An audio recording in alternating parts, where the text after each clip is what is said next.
Hi වීවර්ස් කොහොමද ඉතින් ඔයාලා හැමෝටම ඔන්න ඉතින් අද අපි කතා කරන්න යන්නේ බෙන්ටෙන් විශ්වයේ ඉන්න තවත් අපූරු ජීවී කාණ්ඩයක් ගැන. අද කතා කරන්න යන්නේ බෙන්ටෙන් ඒලියන් ෆෝස් කතාමාලාවේදී අපිට හඳුන්වලා දුන්නු ඇනොඩයිට් කියන ජීවී කාණ්ඩය ගැන. මේ වෙනකොට ක්ලාසික් කන්ටිනියුටි එකේ අපිට දකින්න හම්බ වුණේ ඇනොඩයිට් ජීවීන් 3 දෙනෙක් විතරයි. ඒත් ඒ 3 දෙනාගෙන් මේ ජීවී විශේෂය ගැන හොඳ හැඳින්වීමක් කතාව තුලින් අපිට ලබා දුන්නා. ඒ වගේම කියන්න ඕනේ මේ වීඩියෝ එක කොටස් දෙකකින් සමන්විත වෙනවා. ඒ ඉන්ට්‍රොඩක්ෂන් එක සහ පවර්ස්, ඇබිලිටි and වීක්නස් විදිහට. ඉතින් අද අපි මේ කතා කරන ඇනොඩයිට් පාර්ට් 1 වීඩියෝ එකෙන් ඇනොඩයිට් ජීවීන් ගැන මූලික හැඳින්වීමක් සහ වෙනත් තොරතුරු ඔයාලට දැනගන්න පුළුවන්. එතකොට පාර්ට් 2 එකෙන් මෙයාලට තියෙන බලයන්, හැකියාවන් සහ දුර්වලතා ගැන දැනගන්න පුළුවන්. එහෙනම් වැඩි කතා නැතුව අපි යමු අද වීඩියෝ එකට. ඇනොඩයිට්ස්ලා කියන්නේ ඇනොඩයින් කියන ග්‍රහලෝකයේ ජීවත් වෙන මිනිස් පෙනුමක් තියෙන එනර්ජි බීන්ස්ලා ජාතියක්. ඒ වගේම මෙයාලා ෆ්‍රී ස්ප්‍රින්ට් රේස් එකක්. පරිණත වුණ ඇනොඩයිට්ස්ලා පිරිසිදු ශක්තියක් වගේ සහ එයාලා තමන්ගේ වටා තියෙන මානා වලින් ජීවය ලබා ගන්නවා. මෙයාලගේ පෙනුම ගැන කතා කළොත් ඒලියන් ෆෝස් සහ අල්ටිමේට් ඒලියන් කතාමාලාවලදී මෙයාලගේ ශක්තිය අඳුරු දම්පැයක් තමයි ගන්නෙ. ඒ වගේම මෙයාලගේ ශරීරය හැදිලා තියෙන්නේ පිරිසිදු මානා වලින්. මේ ජීවීන්ගේ ඔළුවෙන් හිසකැස් වලට සමාන දීප්තිමත් රෝස පාට ශක්තියක් විහිදෙනවා අපිට දකින්න පුළුවන්. මේ ජීවීන්ගේ බාහිර ශරීරයේ කන්, නාසය සහ තොල්පෙති දකින්න නැහැ. ඒ වගේම මේ කතාමාලාවන් දෙකේදීම මෙයාලා ඇඳුම් ඇඳගෙන ඉන්නවා දකින්න ලැබෙන්නේ නැහැ. ඉතින් තවත් කාරණාවක් විදියට මේ ඩිසයින් එකේ තියෙන එකම අවුල ඇනොඩයිට් ෆෝම් එකට ආවහම ඔක්කොමලා එක වගේ. කිසිම විවිධත්වයක් නැහැ. කටහඬින් තමයි එයාලා කවුද කියලා අඳුරගන්න පුළුවන්. හැබැයි ඉතින් මේ පෙනුමත් මරු. ඔම්නිවර්ස් කතාමාලාවේදී අපිට එකම ඇනොඩයිට් ස්වරූපය දකින්න පුළුවන් වුණේ ගුවෙන්ගේ ලකී ගර්ල් ඇපියරන්ස් එකෙන්. මුල් කතාමාලා දෙකේදී දිගට තිබුණු රෝස පාට කොණ්ඩය මේකෙති ගුවෙන් කොටට කපලා නිසා ඒක දිගට පේන්නේ නැහැ. ඒකෙන් අපිට තේරුම් ගන්න පුළුවන් මේ ඇනොඩයිට්ස් ජීවීන්ට තමන්ගේ කොණ්ඩේ එක එක විදිහට ස්ටයිල්ස් වලට වෙනස් කරගන්න නිදහසක් තියෙනවා කියලා. ඊට අමතරව අල්ටිමේට් ඒලියන් ෆෝස් එකේදී අඳුරු දම් පාටක් ගත්ත මෙයාලගේ හැම ඔම්නිවර්ස් එකේදී ලා දම් පාටක් කරගෙන තියෙනවා. ඒ වගේම දැන් මෙයාලගේ ඇනොඩයිට් මුහුණ මිනිස් පෙනුමක් අරගෙන තියෙනවා අපිට දකින්න පුළුවන්. ඔම්නිවර්ස් එකේදී අපිට දැනගන්න ලැබෙනවා ඇනොඩයිට් ෆෝම් එකේදී මෙයාලට ඇඳුම් අඳින්න පුළුවන් කියලා. ප්‍රජනනය අපි කතාවේදී දැක්කේ ගැහැණු ඇනොඩයිට් ජීවීන් විතරක් වුණාට මෙයාලගේ පිරිමි ඇනොඩයිට් ජීවීනුත් ඉන්නවා. හැබැයි ඩුවෙන් මැක්ඩොෆි කියන විදිහට පිරිමි ඇනොඩයිට්ලා ගොඩක් අඩුවෙන්ලු ඉන්නේ. කොහොම හරි ඇනොඩයිට්ලට හැකියාව තියෙනවා මිනිස් පෙනුමක් අරගෙන මිනිස්යන් එක්ක තමන්ගේ වර්ගය බෝ කරන්න. ඒ විදිහට මිනිසෙක් එක්ක මෙයාලා රීප්‍රොඩියුස් කරනවා නම් එයාලා නොදන්නා ක්‍රමයක් ද ස්පාක් කියන එක තමන්ගේ දරුවන්ට පාස් කරනවා. මේ ද ස්පාක් කියලා හඳුන්වන දේ තමයි මෙයාලගේ ඇනොඩයිට් බලයන් අන්තර්ගත වෙලා තියෙන්නේ.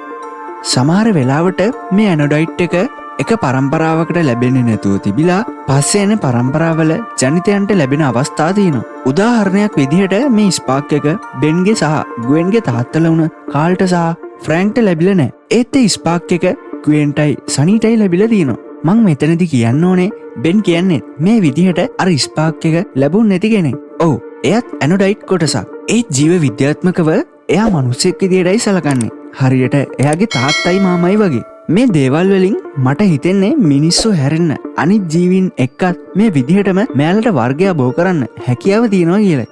මෙයාලගේ හැසිරීම ගැන අපි දැන් පොඩ්ඩක් බලමු. ඇනොඩයිට් කියන්නේ ගොඩක් නිදහස් මනෝභාවයක් තියෙන ජීවි විශේෂයක්. ඒ නිසා මෙයාලා මිනිස්සු වගේ ජීවිතය ගොඩක් බැරෑරුම් විදියට සලකන්නේ නැහැ. මැක්ඩොෆි කියන විදිහට ඇනොඩයිට්ලට සෙන්ටියන්ට් ලයිෆ් ෆෝම්ස් වලින් මානා අවශෝෂණය කරගන්න පුළුවන් වුණත් එයාලගෙන් ගොඩ දෙනෙක් එහෙම නොකරන්න තීරණය කරලා තියෙනවා. මේ ඇනොඩයිට් ජීවීන් සාමාන්‍යයෙන් නිකම් මිනිස්සු එක්ක සම්බන්ධතාවයක් පවත්වන්නේ නැහැ. එහෙම සම්බන්ධතාවයක් පැවැත්වුවොත් ඒ වගේ අයව නන් එනර්ජි බීන්ස්ලා විදිහට තරමක් පහත් කරනවා. ඒත් කොහොම හරි එයාලා ටොන් ගණන් මිනිසුන්ට උදව් කරන එක මේකෙන් නවත්තන්න බෑ. වෙනත් කරුණු විදිහට අපිට මේ කතාවේදී දකින්න හම්බ වුණු ඇනොඩයිට්ලා විදිහට වර්ඩෝනා, සනී, ග්වෙන් ටෙනිසන් කියන අයව හඳුන්වන්න පුළුවන්. ඒ වගේම කතාවේදී අපිට දකින්න ලැබුණු භාග ඇනොඩයිට්ලා කවුද කියලා අපි දැන් බලමු. කාල් ටෙනිසන්. මෙයාට ඇනොඩයිට්ලාගෙන් 50% වගේ තියෙනවා. Frank Tennyson. මෙයාටත් 50% වගේ තියෙනවා. කෙන් ටෙනිසන්. මෙතනදී මම මේ කෙන් කියන්නේ ගුවෙන්ගේ සහෝදරයාට. එයාට තියෙන්නේ ඇනොඩයිට් බලෙන් 4න් එකක් විතරයි. බෙන් ටෙනිසන්. මෙයාටත් තියෙන්නේ ඇනොඩයිට් බලයෙන් 4න් එකක්. කෙන් ටෙනිසන්. මෙතනදි කෙන් කියන්නේ බෙන්ගේ පුතාට. එයාට ඇනොඩයිට් බලය තියෙන්නේ 8න් එකක්. ග්වෙන් ඩොයිලන් ටෙනිසන්. මේ ඇවිල්ලා බෙන්ගේ දුව. එයාට ඇනොඩයිට් බලය තියෙන්නේ 8න් එකක්. ඇනොඩයිට් කියන නම ඇවිත් තියෙන්නේ ඇනොඩයින් කියන ලතින් වචනෙන්. භෞතික ශරීරයේ වේදනාව සමනය කිරීම කියන එකයි ඒකේ තේරුම. ඕක කියද්දි මට මතක් වුණේ මෙයාලට සිද්ධාලේප වලටත් නෑ දෙකමක් තියෙනවද මන්ද? ඇනොඩයිට් ජීවීන්ගේ ඇත්ත පෙනුම එයාලගේ මිනිස් පෙනුම අතරින් බලා ගන්න පුළුවන් එකම එක ජීවී කාණ්ඩයක් විතරයි ඉන්නේ. ඇනොඩයිට් කෙනෙක් තමන්ගේ ඔරිජිනල් බොඩි එක රඳවා ගත්තට පස්සේ එයාලා තමන්ගේ එනර්ජි ෆෝම් එක ගන්නකොට එයාලා තමන්ගේ හැම ඉවත් කරන්නේ නෑ.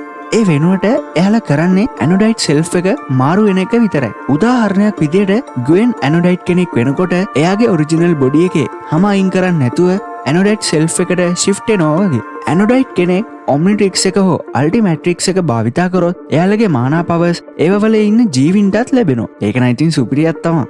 ඔම්නිට්‍රික්ස් එකේ ඇනොඩයිට් DNA ඇතුළත් වෙලා නැහැ. මොකද එයාලගේ ශරීරයේ DNA නැති නිසා. වැඩි දුරටත් මේ ගැන කතා කරොත් DNA වෙනුවට මෙයාලට තියෙන්නේ ජෙනටික් මැටීරියල් වලට සමාන දෙයක්. හැබැයි ඒවා ඔම්නිට්‍රික්ස් එකට ගන්න බෑ. මේ නිසා වෙනත් විශේෂ සමග එකතු වෙලා ඉපදෙන දරුවෝ මාපිය මාර්ගයෙන් ඇනොඩයිට්ලා විදිහට සම්බන්ධ වෙනවා. ඒත් ජීව විද්‍යාත්මකව ගත්තොත් ඒ විදිහට ඉපදෙන ජනිතයන් 100% අනිත් ජීවී විශේෂයට සමාන වෙනවා.